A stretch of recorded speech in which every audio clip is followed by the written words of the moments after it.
सरकारी नौकरी भारत में काफ़ी आरामदेह और मोटी रकम वाली नौकरी मानी जाती है। कोई भी कर्मचारी अपने मन मुताबिक काम कर सकता है, चाहे बड़े पद पर कोई अधिकारी हो या फिर छोटा-मोटा कोई भी अधिकारी।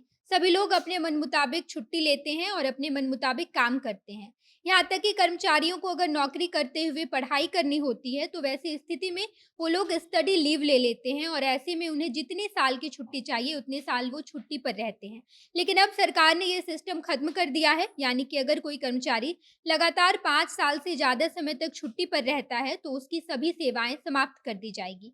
यानी कि कोई कर्मचारी अगर 5 साल तक बीमार है या फिर अपनी पढ़ाई पूरी करने के लिए 5 साल तक छुट्टी पर रहता है, तो सरकार उस कर्मचारी को नौकरी से निकाल देगी और बिना इस्तीफ़ा दिए ये मान लिया जाएगा कि कर्मचारी की नौकरी चली गई है। हालाँकि इसके साथ-साथ आने वाले नए वित्तीय वर्ष के लिए सरकार के द्वारा सरकारी कर्मचारियों को लेकर कई नए-नए नियम भी बनाए गए हैं।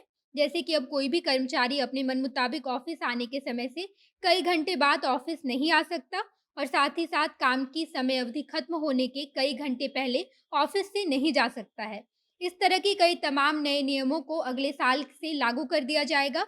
इस वीडियो में हम विस्तार से जानेंगे कि सरकार के द्वारा सरकारी कर्मचारियों के लिए क्या-क्या नए नियम लाए गए हैं। उससे पहले नमस्कार, मैं नेहा चौधरी, कैमरा पर्सन विशाल के साथ और आप देख रहे हैं जनता जंक्शन।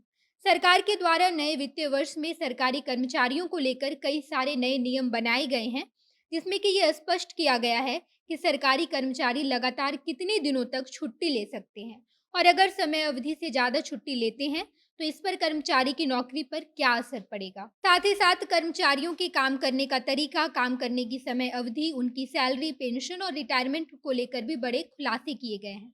जिसमें से सबसे अहम और महत्वपूर्ण ये है कि अब सरकारी कर्मचारी लगातार कई सालों तक छुट्टी पर नहीं रह सकते हैं। पहले सरकारी कर्मचारी की अगर तबीयत खराब हो जाती थी या फिर उन्हें अपनी पढ़ाई आगे पूरी करनी होती थी, तो वैसे में कर्मचारी कई सालों तक छुट्टी ले लेते थे। लेकिन अब ये नियम बदलकर इस समय अवधि को कम कर दिया गया है, यानी कि अब कर्मचारी 5 साल तक लगातार छुट्टी पर नहीं रह सकते। अगर 5 साल से ज़्यादा सरकारी कर्मचारी छुट्टी पर रहते हैं, तो ऐसी स्थिति में बिना उनके इस्तीफ़ा दिए ये मान लिया जाएगा कि कर्मचारी के द्वारा ये नौकरी छोड़ दी गई है।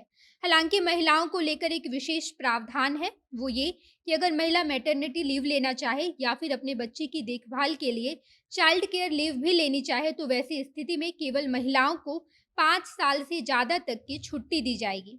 इसके साथ-साथ ये भी स्पष्ट कर दिया गया है कि अगर कोई भी कर्मचारी स्टडी लीव के नाम पर छुट्टी लेना चाहता है, तो उसे 24 महीने की छुट्टी एक साथ दी जाएगी। यानी कि 2 साल की छुट्टी स्टडी लीव के नाम पर मिलेगी और उसके साथ-साथ अगर कोई ग्रेजुएशन पूरी करने के लिए छुट्टी लेते हैं, तो उसे 36 महीने की छुट्टी दी जाएगी। यानी कि लगातार 5 साल तक छुट्टी नहीं दी जाएगी। अगर कोई कर्मचारी अपने ग्रेजुएशन कंप्लीट करने के लिए 3 साल की छुट्टी लेना चाहता है, तो उसे 3 साल की छुट्टी दी जाएगी और पोस्ट ग्रेजुएशन कंप्लीट करने के लिए कर्मचारी को 24 महीने की लीव दी जाएगी। इस तरह कई तमाम तरह के खुलासे भी किए गए हैं, जैसे कि 7th पे कमीशन के तहत सरकारी कर्मचारियों की सैलरी बढ़ा दी जाएगी, साथ ही साथ उनके पेंशन में भी इजाफ़ा किया जाएगा। इसके साथ-साथ सरकार ने ये भी स्पष्ट कर दिया है कि अब रिटायरमेंट की अवधि को भी लगभग 2 साल के लिए बढ़ा दिया जाएगा। इन सब के बीच ये भी बातें सामने आई है कि अब सरकारी दफ्तरों में बायोमेट्रिक मशीन लगाया जाएगा, जहां कर्मचारियों की अटेंडेंस बनेगी, यानी कि कर्मचारी कितने बजे ऑफिस आते हैं और कितने बजे ऑफिस से चले जाते हैं, इन सब चीज़ों पर नज़र रखा जाएगा, ताकि कोई भी कर्मचारी अपने मन मुताबिक ऑफिस ना आए और जब मन चाहे ऑफिस से चले भी ना जाए। इन सभी चीज़ों को मद्देनज़र रखते हुए सरकार ने सरकारी दफ्तरों की स्थिति बेहतर बनाने के लिए और साथ ही साथ सरकारी कर्मचारियों की ज़रूरत के हिसाब से तमाम सुविधा देने के लिए ये नया नियम लाया है। बाकी आप इस बारे में क्या सोचते हैं, कमेंट बॉक्स में बता दीजिए। आगे की खबरों के लिए जनता जंक्शन देखते रहिए। धन्यवाद।